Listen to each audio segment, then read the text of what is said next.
আসসালামু আলাইকুম। মুরগির টুট কাটা ও ছ্যাঁকা দেওয়ার নিয়ম। সাধারণত অনেক সংখ্যক মুরগি থাকলে আমাদের খামারে আমরা ডিভিকিং মেশিন দিয়ে মুরগির টুট ও ছ্যাঁকা দিয়ে থাকি। আর মুরগির টুট কাটা ও ছ্যাঁকা দেওয়া অত্যন্ত জরুরি একটা নির্দিষ্ট সময় পর গিয়ে। সাধারণত বাচ্চা অবস্থায় 26 দিন থেকে 28 দিন বয়সে মুরগির টুট কেটে দিতে হয় প্রথম অবস্থায়।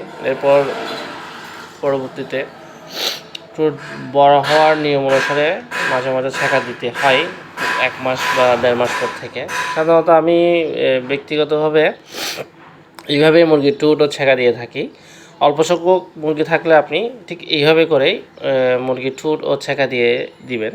আর টুট ছ্যাঁকা দেওয়ার আগে ও পরে অবশ্যই রান্নাকে 5 লিটার পানিতে 1 গ্রাম মিক্স করে মুরগিকে খাওয়াবেন। মুরগির শারীরিক যে ধকল অনুভব করে সেটা থেকে নিজেকে রক্ষা করতে পারবে।